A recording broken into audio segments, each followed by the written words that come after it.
Hello guys, what is going on? I'm Nozza and welcome back to another video. That was a bit mental, wasn't it? That was probably the best Flash comic I've ever read. To be fair, I've only read 49 because this is issue 49 of The Flash World Part 3. So, yeah, my mic is fixed, unlike in the last review for The Flash. Sorry about that. But yeah, so this was kind of mental. Like, I should have known straight away by the cover because the cover has got all the Justice League in it. Even Martian Manhunter, which I don't actually even remember being in the issue. He might have been. I don't know. But it's just like sort of like a huge escalation right near the end. It slowly builds up, and then you're like, wait, what's happening? And then it gets a bit worse and a bit worse, and all of a sudden, oh my god, what is happening? How are they gonna stop it? I mean, the answer obviously is like Speed Force time travel, something like that. You know, Speed Force time. You know what I mean? That's the generic Flash stuff. But just the first half was really, really cool. Just seeing the Justice League all just stood there like, what can we actually do? If Superman, the only person who could keep up with the Flash, can't keep up with the Flash because the Speed Force is going to overdrive, what do? Oh, well, let's get Hal Jordan to build a wall. Nope, just smashes right through it. He's the Green Lantern. He's got a magic ring, and they just don't give a shit. So, yeah. It was kind of mental just seeing because it's like they weren't like all working together to do it. They were just because there was no point. They were like, "What are we actually going to do?" I just found that really, really cool, that bit. The art is as great as ever. When we get to like the last few pages, usually in most things, when we get to the last few pages, or most issues of Flash, when we get to the last few pages, that's when it really, really shines. But yeah, I mean, just look at this. It's fucking scary. It's scary, this Flash. I don't. You won't be able to, unless you got the issue yourself. You won't be able to see it properly. But look at his eyes, man. Hunter Zolomon back as Zoom, back as the Flash, which was just really, really weird as well. I'm really excited to see what happens because right now he seems like an all-powerful god. Imagine, right?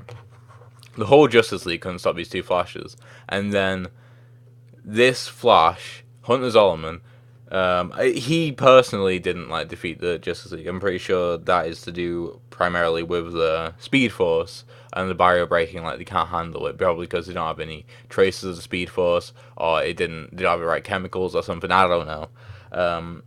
Maybe it'll be like, oh, Superman can sort of withstand it, and maybe he'll help out before he dies again because of his genome. Probably not, because the next issue is called Flash v Flash v Flash.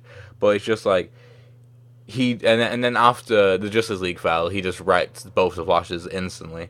But the only annoying thing is that Wally's still very, very much thinking that he can get to his family, which might be true, honestly. Because I feel like this little panel down there, I'm going to show the page again, but this little panel down here where he talks about his family, I feel like that determined whether or not he's going to get his family back, because I'm pretty sure that means that he definitely is. Just because he didn't give up hope then. It wouldn't really make sense to add that line there if he wasn't going to give up and they weren't going to find them.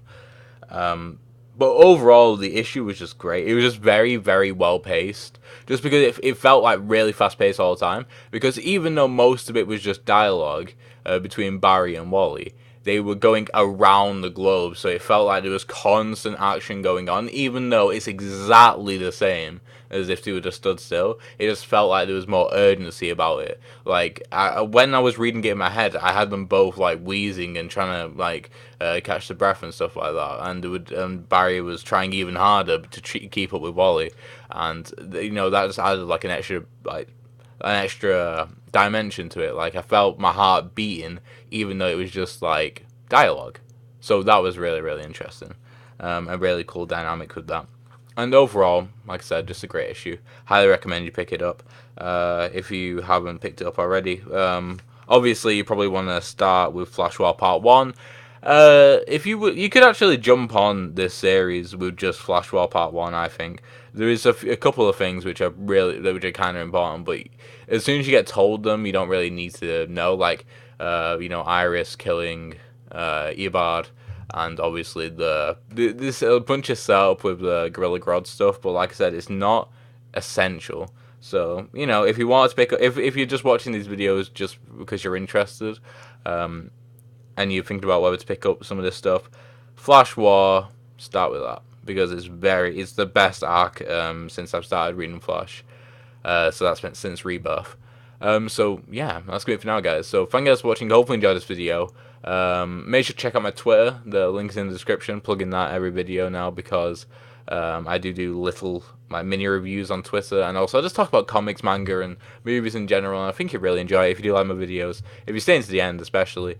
But yeah, thank you guys for watching. Hopefully you enjoyed the video. Make sure to like, subscribe, and all that good stuff. Been all done. Hopefully, I'll see you in the next one. Goodbye.